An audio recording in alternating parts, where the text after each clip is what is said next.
And I've definitely found that the kind of health professionals that I work with, there's a little bit of a tendency to quite an obsessional focus type of mindset where you can quite easily get stuck in your thoughts because people tend to be very cognitive and very thoughtful. And so it can be quite difficult to step out of these thoughts. And it's worth remembering that that's a huge quality, that attention and focus is what allows us to be doctors, for example. It's what allowed us to pass our exams, to achieve everything we have done. And it's a really amazing quality that we can be proud of.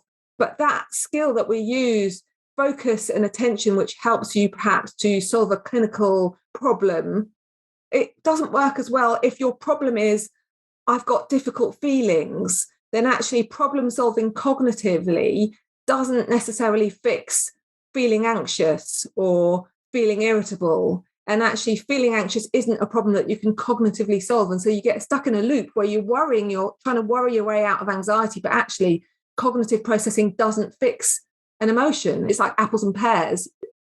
Have you ever tried to worry your way out of anxiety or problem solve your way out of a difficult emotion? But the more you try to fix it, the worse it seems to get. Do you wish you had a few tools on hand to keep all that mental chatter at bay so you could just get on with your job without anxious or troubling thoughts getting in the way?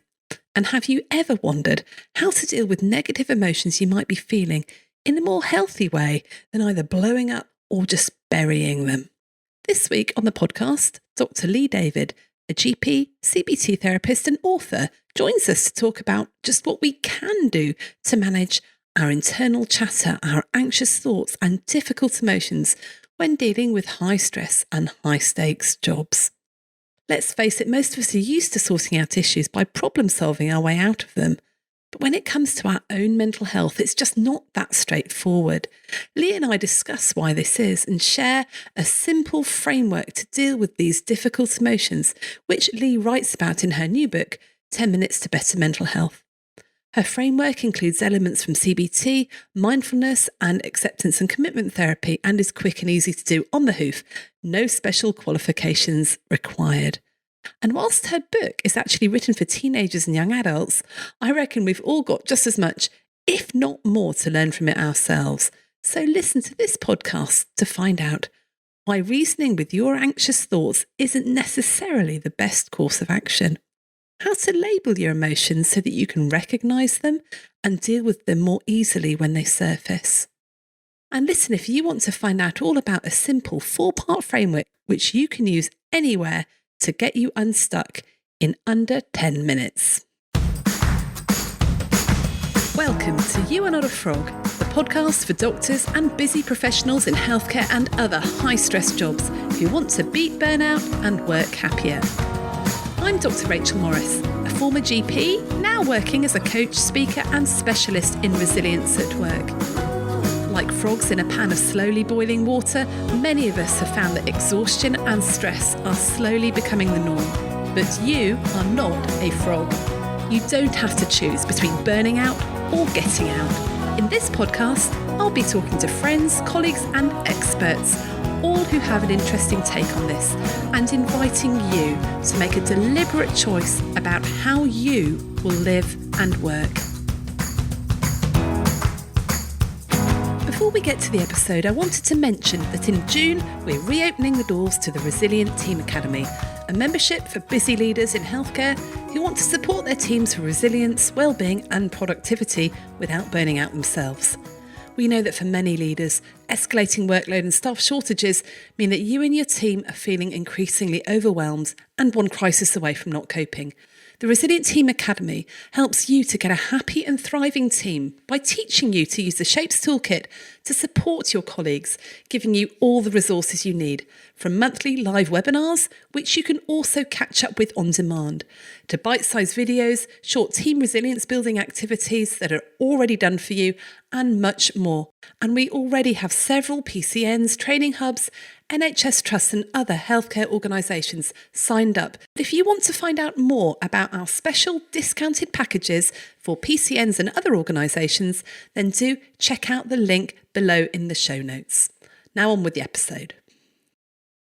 It's brilliant to welcome onto the podcast this week Dr. Lee David. Now, Lee is a GP. She's a CBT therapist and an author. She's currently working for NHS Practitioner Health, and she's the course lead for the mental health course for Red Whale GP Update. So welcome, Lee. Thanks very much, Rachel. I'm really happy to be here. Really great to have you with us. Now, Lee has written lots of books, actually, all around CBT, I think, and 10-minute CBT, et cetera, et cetera. And she's got a new book out, which is absolutely fantastic. So we're going to talk about the book and we're going to think about how it can apply to our families, our patients, and I think most importantly, to ourselves. So Lee, just first of all, tell us a bit about the book and who you wrote it for. So this is a bit of a change, actually, because I've done a lot of work with adults, but lately I've been also working more with adolescents. And so with a colleague, Debbie Bruin, we decided to co-write a book called 10 Minutes to Better Mental Health using CBT and mindfulness for teens. And we just wanted to something really practical based on our own experience in a way to just bring some of the key principles of CBT and mindfulness into a really accessible way that could just make sense and that they could get their teeth into. And in fact, what I found is that I actually use this approach now with all of my adult patients that I do CBT therapy with as well, because actually it's easier for everyone if it's kind of simpler, if it makes sense and what makes practical sense. So in fact, I now use this pretty much for everybody. Wow. And just looking through the book, there is so much content in here, which I think is so useful for so many people. But I guess when I think of CBT, I think of this very long, drawn out process that takes sort of several sessions of therapy to do. Is it really possible to do it in 10 minutes? Well, you can't do an entire CBT therapy session in 10 minutes, but what we're trying to get at is that really, if you can just set aside 10 minutes here and there to make some tiny little changes, that might be enough, because actually it's often about making little practical tweaks. You know, people might do a therapy session, they go away and actually just do a couple of really small changes, and that's what actually makes a difference in their life. So we wanted to make it really bite-sized because we know that people's attention span, young people's attention span, all of our attention span is actually pretty short. So we wanted to really keep it focused. And we're also aware there's quite a lot of neurodiversity amongst the population of young people. And again, keeping it short, bite-sized and easier to digest makes it just more accessible for a much wider range of the audience. And I love the way that you've sort of demystified it. So it's actually, these are the different elements. This is a really accessible way to do it. In fact, I read the book without quite realising it was CBT because I was like, oh, that's interesting. You know, that's a really great coaching question. And then it's like, oh no, this has all been CBT all the way through. It's sort of like CBT by stealth. Exactly. I mean, we've really tried to ditch a lot of the language, that kind of psychobabble that actually is just a barrier because it's all these words and it's like, what do we mean by all that stuff?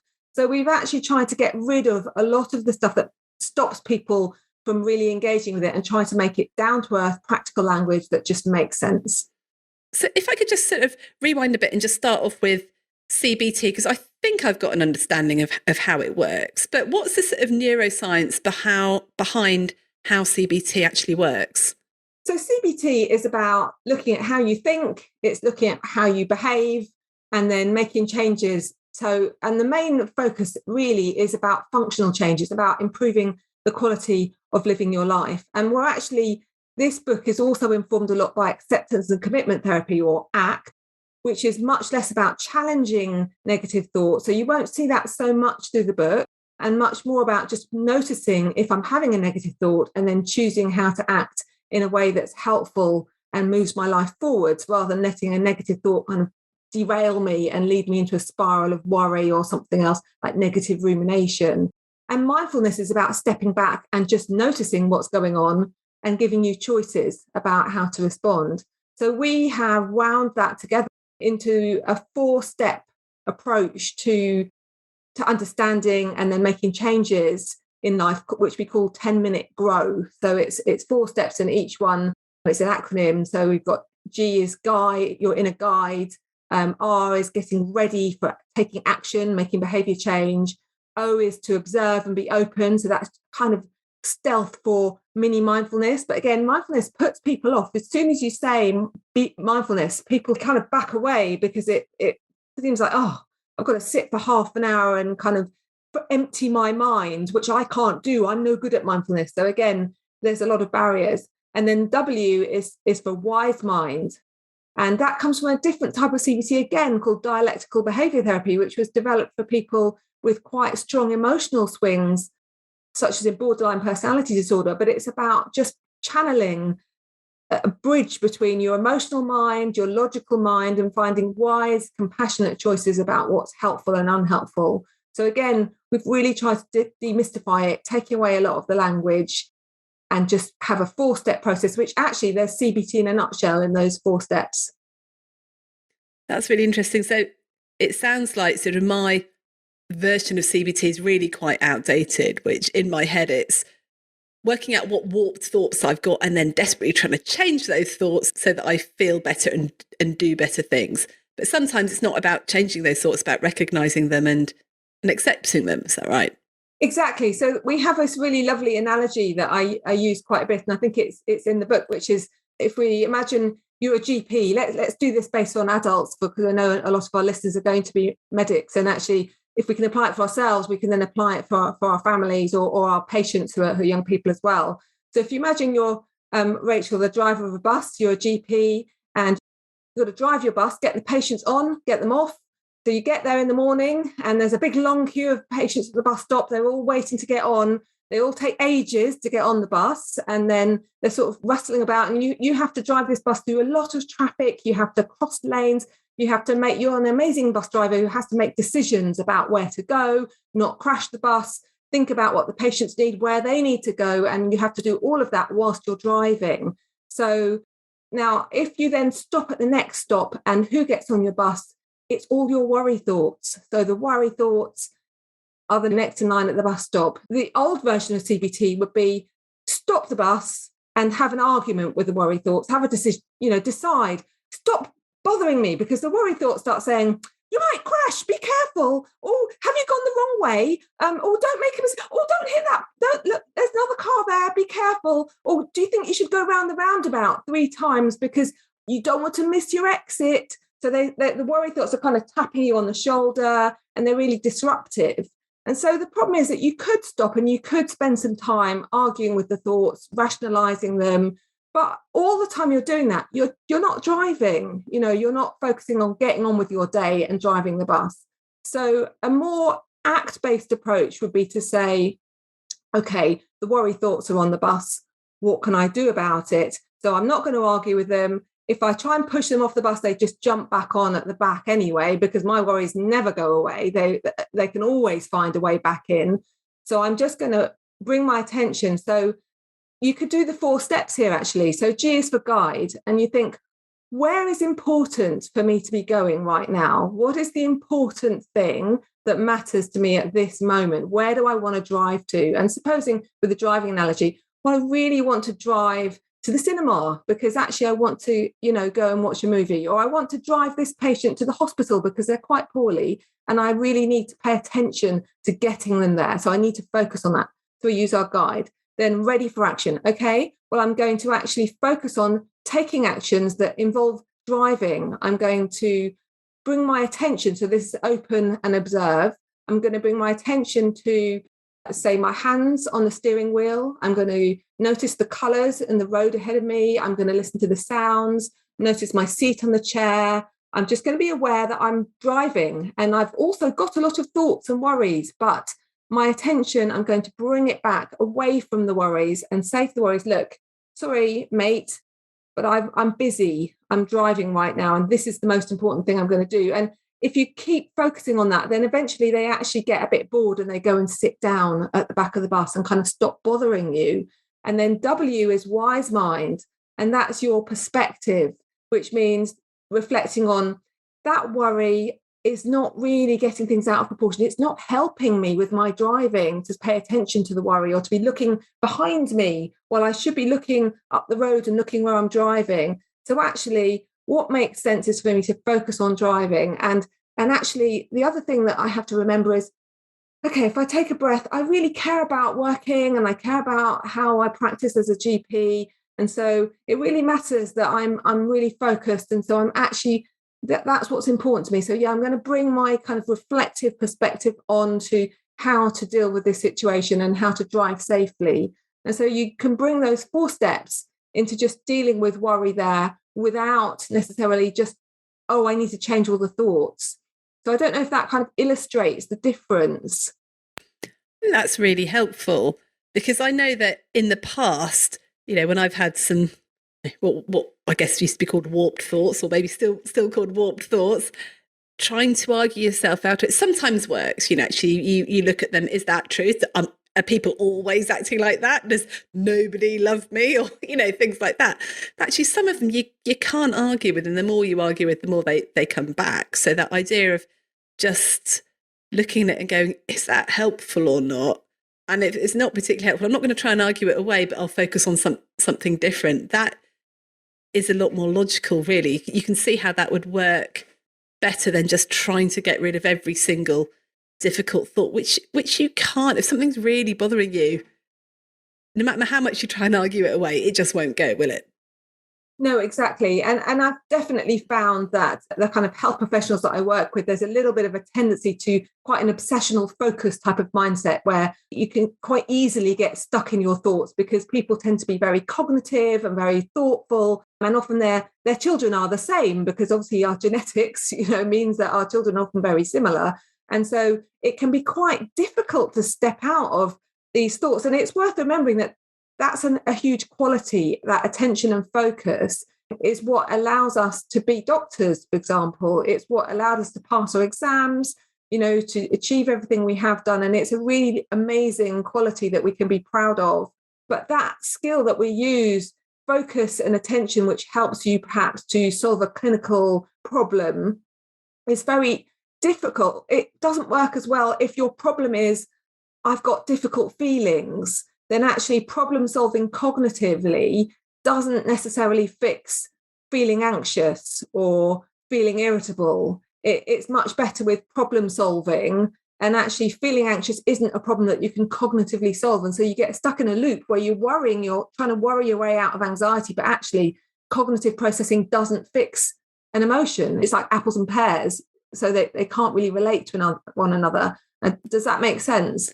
Totally. So I have a few friends who are doctors and do suffer quite badly from anxiety, and they get very anxious about being anxious because, like, well, I've tried everything I can do to fix it, and I've tried doing this and this and this, and that's not fixing it. And in the past, when I've had an issue, I've cognitively thought my way out of it and I've solved it. But yeah, you're right. You're using the wrong tool to solve the problem. This is a screw and you're using a hammer, and the hammer won't work for a screw.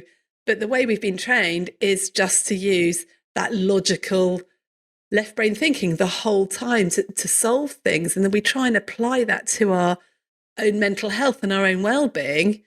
And then surprise, surprise, it doesn't work. Exactly. And the thing is, the higher the emotion, the less the tool fits, because when people are in the high levels of anxiety or they're really angry or they're feeling very low, then actually our cognitive processing goes all skew-whiff, and actually we're much less logical and our thinking patterns are much less kind of rational. And so sometimes it's about creating a pause rather than trying to fix it cognitively when our cognitive tools are actually offline anyway. They're not particularly effective at that point. It's about using, so it would be back to the O step of the grow, where you just take a little bit of time out, maybe going for a walk, maybe doing a bit of mini mindfulness where you move your body and you just notice what it feels like to be sitting on the chair or stretching your arms up.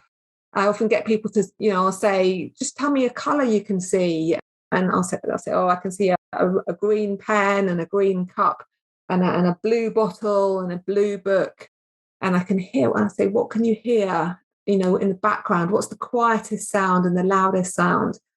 And maybe I can hear the wind and I can hear some cars.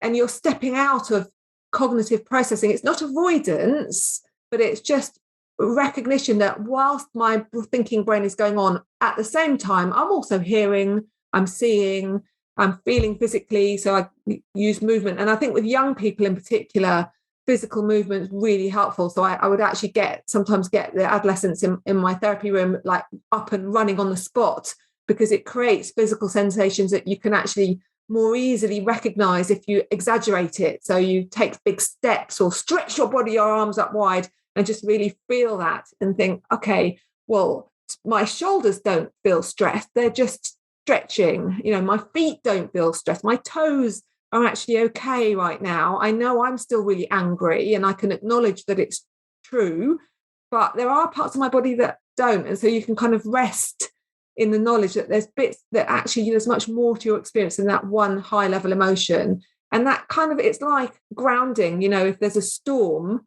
then you sometimes need to go to ground for a little bit of time, let the storm pass, and only then do you go back to. That's why wise mind is the last one of the steps, because actually you often need to do a lot of stuff to stabilize and kind of ground yourself before you even think about getting a wise perspective or trying to look for balance.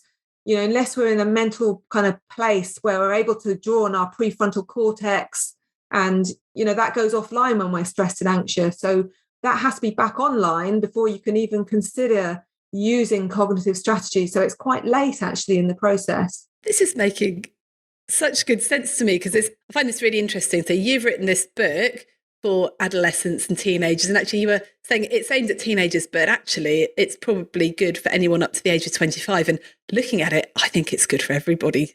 Leah, I think it's so fantastic. And it strikes me that actually doctors and teenagers have a similar problem, but coming from different places. So we've just talked about the fact that the problem with doctors, we try to logically reason out our feelings. So we can't access our feelings very well because we're trying to be so logical about it. I think sometimes adolescents, teenagers have it the other way around, and that they can't really access their feelings because they just know that they can be completely irrational, completely illogical, because their brain is busy being rewired and all those hormones flying around. So for them, they don't really know what they think or feel. So we've both got problems accessing our true feelings, albeit from a slightly different perspective. I definitely agree. And I think that, going back to the observe step, I think that learning to just recognize what is going on, that noticing. So I don't like the word mindfulness, I think I've said already, because it brings up other ideas about what it is. But if you just think of it as noticing and asking yourself, what is actually going on for me right now? What am I feeling? And maybe I'm hungry, actually, or maybe I'm tired, maybe I'm anxious, and notice a name, just giving a label to your experience, whether it's a GP who's just really busy in surgery and actually has got overwhelmed and feels like I just can't take another patient. The next person's going to push me over the edge. You need to pause and notice what's going on for me right now. What do I need, and what do I need to do about it? So it's very practical, because if you can know what's wrong, then you can know what you need to do. Is it a cup of tea? Is it you need to have a chat with somebody? Are you just feeling a bit lonely because you've been in your room for 9 hours without seeing another person? Do you need to go to the toilet? There's so many things. And I think adolescents also struggle with knowing what it is that's going on for them. And what I would often do with them, because they often struggle with knowing the name of an emotion, they're not always great at giving it a name. And actually, I would sometimes find a picture that depicts it with them so that they don't have to have a name, or, so we actually create characters. So, for example, I worked with a young person who was feeling quite low, and we came up with some characters to represent his feelings. So he used Winnie the Pooh, because who doesn't love Winnie the Pooh, and Eeyore, when he was feeling quite low. Eeyore's a great concept because he's very lovable despite being quite sad. I had another young person used Inside Out, the movie, the Disney movie.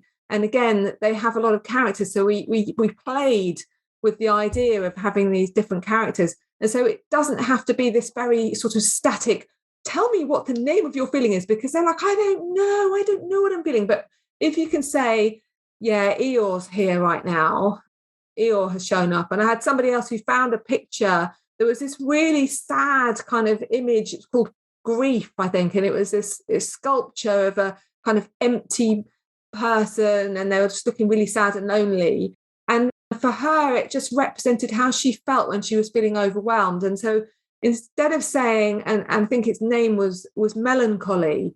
So we said, all right, well, we'll call it Melly because it's just easier to say. So we then said, well, has Melly shown up? And when Melly comes, what are your urges to act when Melly shows up? And when Melly showed up, this person's tendency was to withdraw, to do less, to kind of cut off from people, maybe to snap at her parents.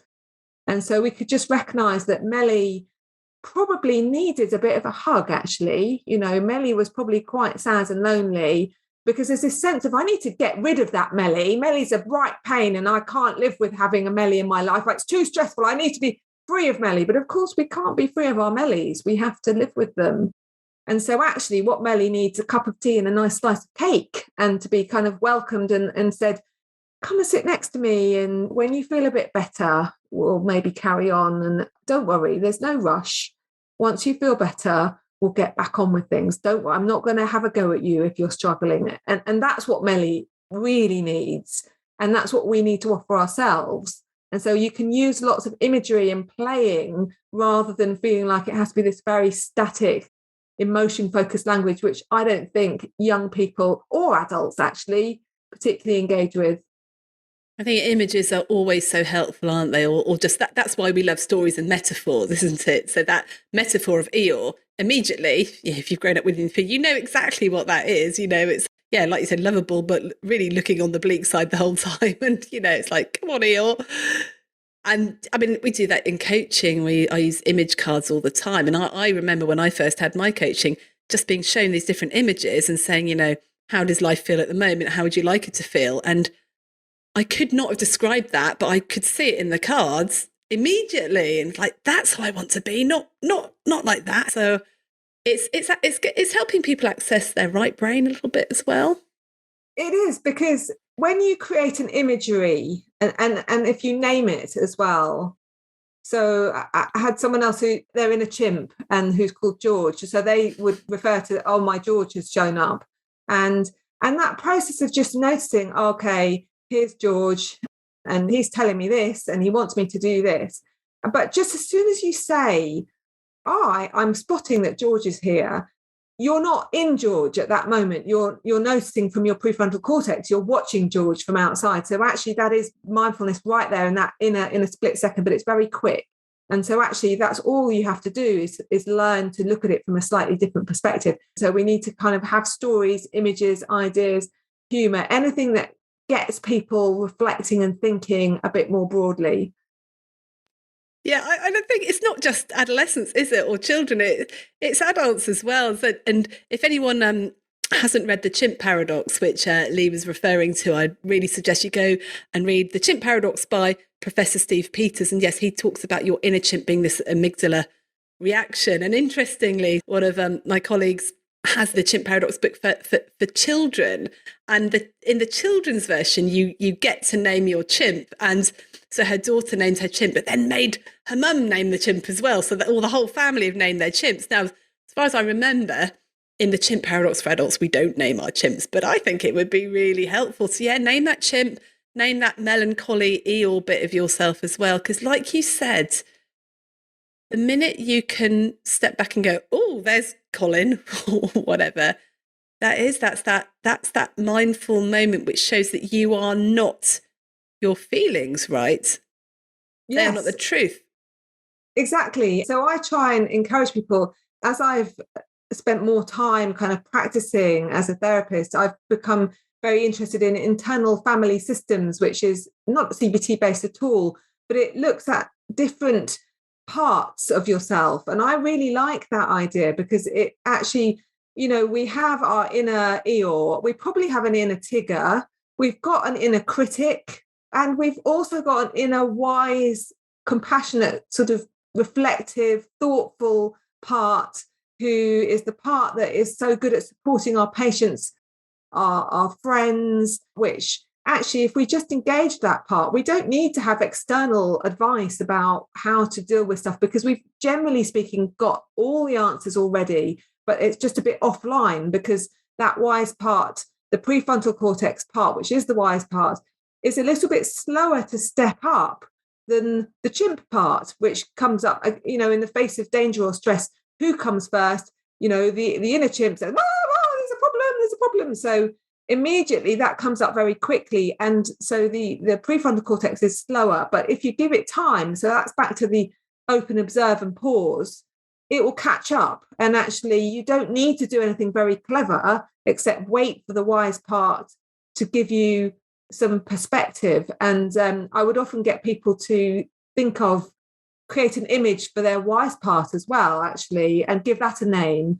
And I would often get people to think of, who for you represents something really wise and thoughtful. And I've had some people think of like a grandparent, so like a grandma.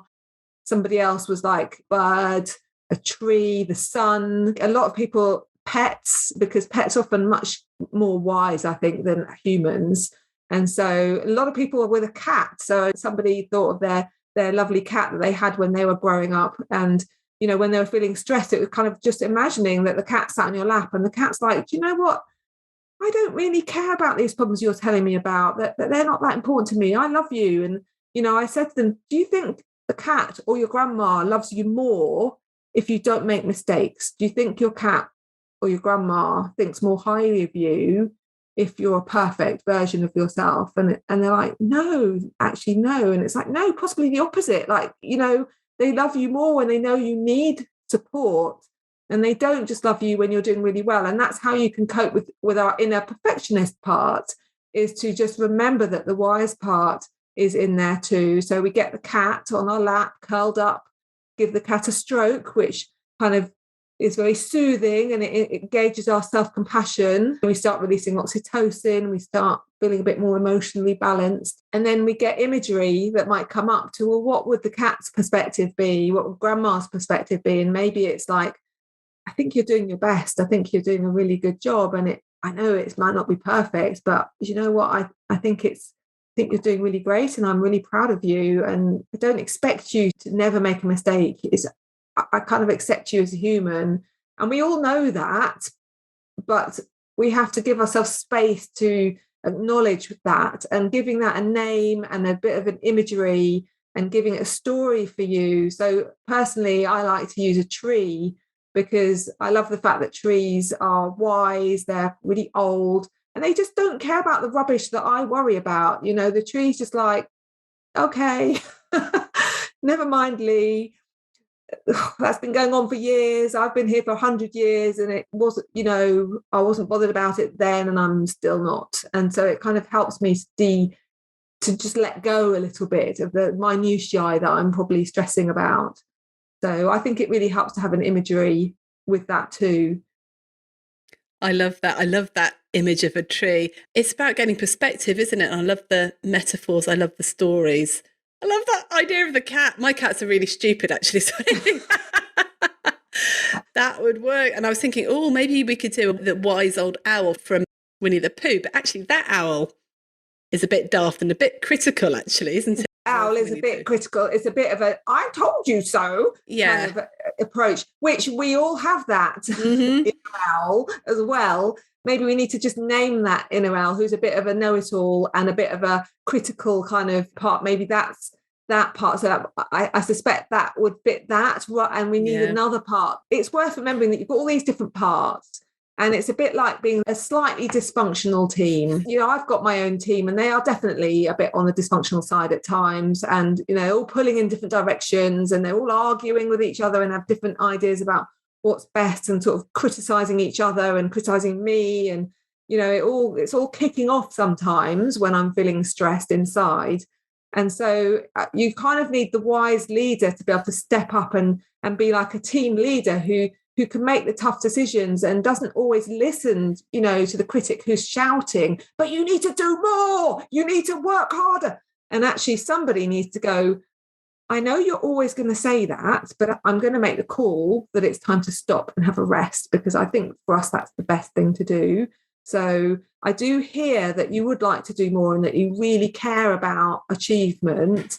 But I'm also recognizing that if I listen to the other parts, there's another part that's really tired, and there's another part that, just really needs a break. And I just feel like on balance, we need to go for a swim rather than staying at work any longer.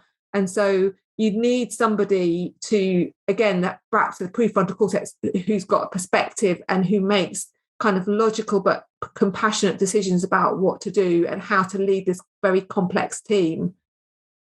I love that thought that we've all got our own unhelpful owl that we think is really wise, but actually they're just critical and driving us forward. I'm gonna take that. I'm gonna have my unhelpful owl, my wise old cat, and then the Tigger, the chimp. Gosh, the whole menagerie in there. So, Lee, it's really interesting doing this podcast with you now, because I've had so many emails from listeners about parenting, managing teenagers. There's been lots of emails talking about neurodiversity in children and in doctors. And I think we'd love to get back another time to talk about some of those things, particularly the neurodiversity stuff. But I think you mentioned earlier you had a case example that would just show us really this GROW model in action, that we can then help us apply it to ourselves as well. Is that right?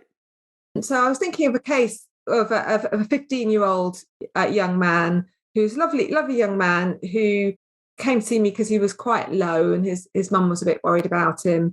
And actually, he through the process, he later went on to have a diagnosis of ADHD, which was interesting. So he was 15. He played cricket to a really high level for his county. So he was very committed and very focused on cricket. It was really important to him.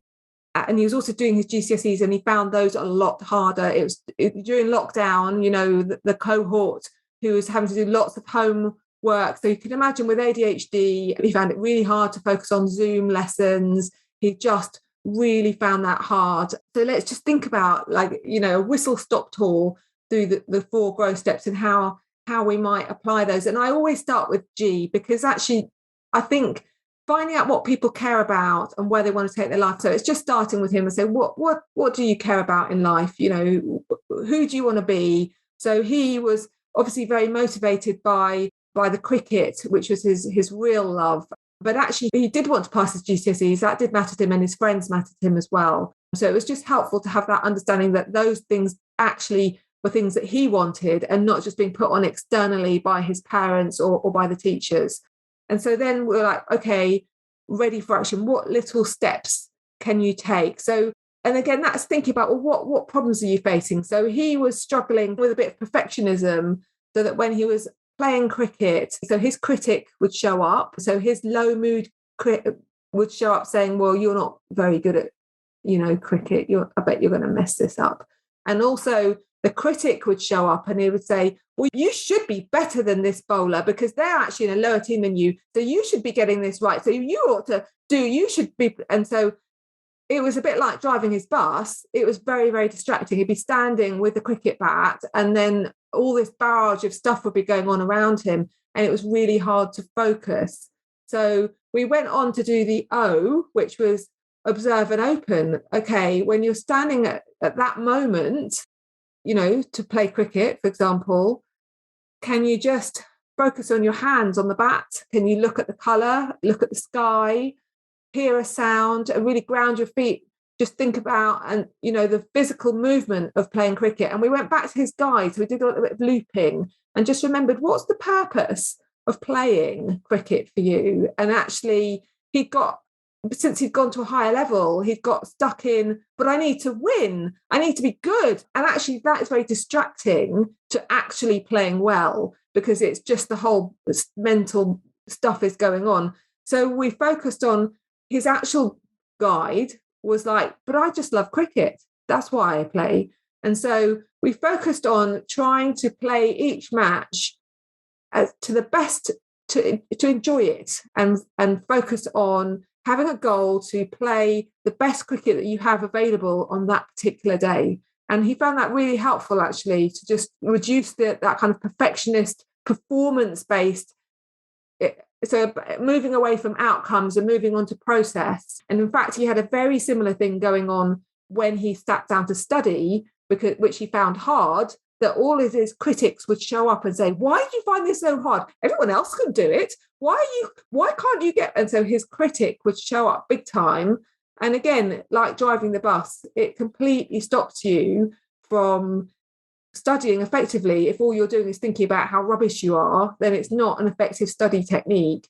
So for that, we did some ready for action, really micro steps. So we would like set, okay, plan 5 minutes of studying. Can you plan to do some exercise before you study so that you're actually in a better frame of mind? What structures can you put in place that make it easier for you to be able to study? Can you bring in a bit of wise minds now once you're calmer?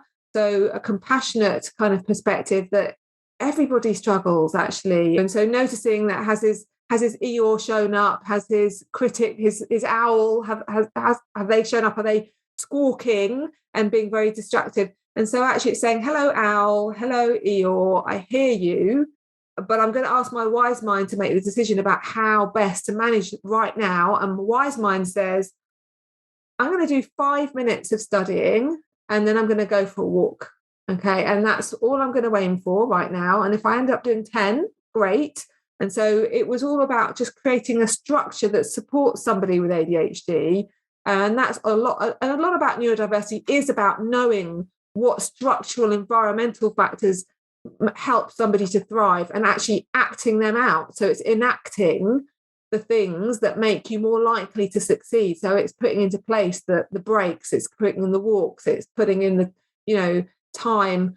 And then your brain will be more able to function more effectively because it suits you. And it's recognizing with your wise mind, you're doing that because you're worth it, but not because you're a loser and because you need extra help, but because why not have the best that you need? You're worthy of a life that suits you and you matter. And that is why we're doing it. As you were talking that through, I was just thinking of GPs and running late. And when we do our training and we say, can you think of a stressful situation that occurs regularly at work? And everyone's like, running late.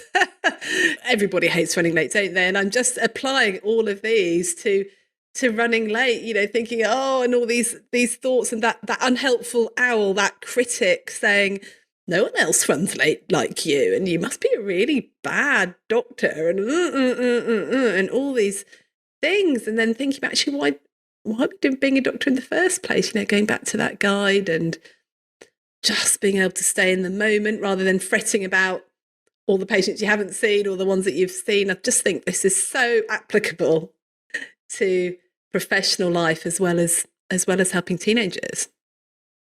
I use it on myself all the time.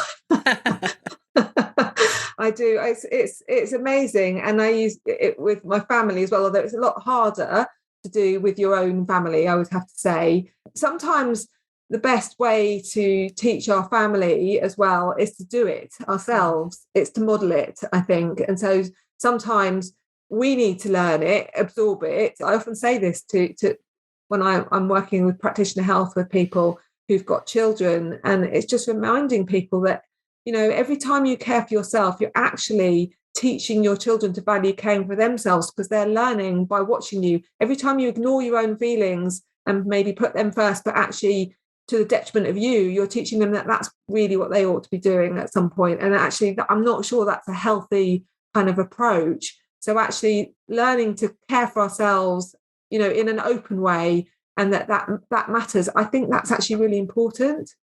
Oh, totally. Because, people absolutely watching you all the time and how you're behaving, particularly at home. And believe me, I have tried coaching my spouse, my parents, my children. Doesn't work. All I get is, stop therapizing me, mum. And all I've asked is, what do you think you could do about that? I don't think we realise when we do just carry on and push ourselves and don't recognise our feelings, how that is the sort of adverse role modelling for our kids and for our teenagers, how they take that on board and they think that that's actually how a grown-up should be acting and that it's helpful. Yeah, exactly. So I think it's really, really important. Gave my kids a copy of the book. They were like, "Oh, yeah, lovely, thanks. This looks great, Mum. Do you want to read it?" No, no, thanks, not at all. But then every now and again, my 10-year-old son will say to me, "Oh, when I'm cranky, usually, oh, it's okay to be upset, Mummy. Everybody has difficult feelings sometimes. I'm sorry to hear. Sorry that you're upset. I'm sure it'll be better." And so then I think, oh, something must be, I don't know. Something's getting through. Something, I don't know what, or I don't, because it's definitely not overt. So I think it just shows that little bits can still filter through, even when a lot of the time you're completely not doing what you want to do, but actually recovering from not doing what you want to do is part of life, isn't it? It's actually not about getting it right all the time, because that's just perfectionism. And so in fact, we don't want that. Yeah. And I think the thing that I have noticed that I possibly do with my children is I struggle with negative emotions. And I think most people do, don't they? We don't like negative feelings. And I think my particular Enneagram personality really struggles with negative feelings. And so when they have negative feelings, I think I have tended to try and make them better for them or try and fix it for them. And I'm really trying to learn how to sit with those, well, we call them difficult feelings, or feelings that I don't want, or unexpected feelings, such as sadness or grief, or, and then when my children experience that, rather than trying to fix it for them, just to sit with them in that. And I think that's something that traditionally we just try and fix, don't we, as parents, and particularly maybe as doctors, we think we can just, again, like looping back to what we were talking about right at the beginning, we try and rationalise our ways out of it, and try and rationalise our teenagers out of it as well, which I think that's really irritating for a teenager. Well, and I think what's worth noting there is that when you're trying to do that, you're trying to fix your own feelings as a parent, because we don't like seeing them like that. And so we have a negative feeling that we're trying to fix by fixing them. And actually, it's a kind of proxy for managing a difficult feeling that's come up inside us. And so actually, it's not just sitting with their feelings, it's sitting with our own as well. So it's back to the cat on the lap. And it's almost like you both need to get your cats out and just let the cat purr and stroke the cat and just have a moment of let's all sit with our cat and just wait. And it might be that we're all a bit more rational in a minute, because I suspect if you try and do it too quickly, you just, it's that graph of, when emotions are too high, you're just not in the space where you're functional. And so you just need to let that come down off the top of the bell curve to a lower point, and then you can come back into the zone where your brain fires up again and you've got more kind of capacity to manage complexity. And I think we definitely need to know when I'm in that, in the danger zone, and I just need to stroke the cat until I'm back out of it again. I love that. I've got this vision of, doctors throughout the country sitting there with their imaginary cats on their lap, like, stroking them like Dr. Evil. Yeah, I know. It's like a Bond. I was going to say it's like a Bond kind of thing, isn't it? So it is obviously, some people hate cats, just to say. So you have could be a dog or like. A tortoise or. Yes, exactly. Yeah. Ostrich, who knows? Can you stroke an ostrich? I don't know, but I bet there's somebody who would like to. So Lee, we're going to have to finish in a second. So in a second, I'm going to ask for your top 3 tips, but I just want to really briefly touch on this self-compassion thing, because I think we probably need to do another podcast about self-compassion, because we are really rubbish at it as doctors, and I think teenagers are rubbish at it as well. What are some really quick, easy wins for a bit of self-kindness and self-compassion? I think for me, it's what I would call active compassion or fierce compassion. It's standing up for yourself, a bit like you might stand up for if you saw discrimination or something in the world, and you might stand up and say, I don't think that's right. I'm really sorry, but could you not say that? It's actually standing up for yourself. And so what I really like in compassion is that, because we imagine compassion is actually this really like, oh, it's just really nice and just be very gentle. And a lot of people don't relate to that because we're quite go-getters, quite practical. And a lot of people are like, well, I don't know. I don't want to just sit here and stroke a cat. That sounds like a load of old rubbish to me. And so if that's you, then I would say it's about structuring compassion. What actions can you take that would actually be compassionate? Does it mean letting yourself off the hook, going home, half an hour earlier? Does it mean giving yourself a break? Does it mean making sure that you don't miss out on the self-care action? So for me, I think it's actually action would be the quickest win would be to pick ways of living that actually nourish yourself and nurture your well-being, rather than just kind of beating yourself up to do more and more harder and tougher and never having a break. So I think that would be my single biggest tip actually for bringing self-compassion in, which isn't even a cognitive thing at all, but I actually think it has many cognitive sort of sequelae, if you like. I love that. Tara Brach wrote about even just putting your hand over your heart. Yeah. It's this sort of touch to remind you that you are human, almost like giving yourself a hug and going, it's okay. Because our inner critics are unhelpful owls. I remember somebody saying something really recently about the fact that you would never talk to somebody else the way you talk to yourself. So just like you said, standing up to that horrible voice that you've just talked to yourself in, saying, no, that's not right. And I love that. Okay, so you go and have a bath or just finish, even though you've got 20 million jobs to do, or doing something that actually is just going to be easy and make you feel better. I love that, putting a hand over your heart. Sometimes it's just saying to yourself, this sucks. This moment is really tough. This is really hard. And that's it. And I want the best for you. I'm going to do my best to help. And so it's kind of just giving yourself a message that this is a tough moment. So it's noticing. That's back to the open and observe again. I think it was Brene Brown. She's done a lot of work along with Tara Brach, who's also done a lot on self-compassion. I definitely recommend people listen to some of her podcasts.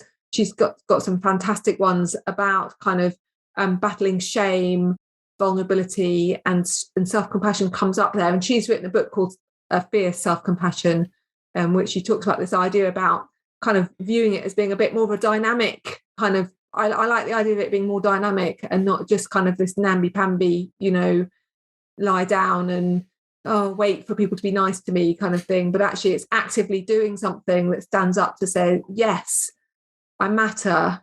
And if I matter, this is how I want to treat myself. Yeah. Go be nice to yourself. Totally. Oh, Lee, we could just go on talking for ages, but we can't go on forever. So for this episode, out of everything we've said, what would your top 3 tips be when it comes to people really applying this stuff to themselves? Well, I think I'm going to have to come back to the sort of 4 growth steps. I'm going to say 4. So it's just remember, think about what's important. Think about your guide. What do you actually care about? Think about ready for action. What little steps can you take that are going to move you in the direction of your guide? What little practical things that take 3 to 10 minutes only can actually make a change in your kind of ingrained habitual behaviors that might not be working so well? Then open and observe. Just notice what's going on. Just take 10 seconds to pause and notice and name any thoughts, feelings, or urges that are inside you. And maybe do you need to have a pause to let that all settle before moving on to your wise mind, and let your wise mind be the leader. Let your wise mind acknowledge all the different parts, all the Eeyores and the critical owls and the Tiggers and all of those parts which are kind of having a party inside us.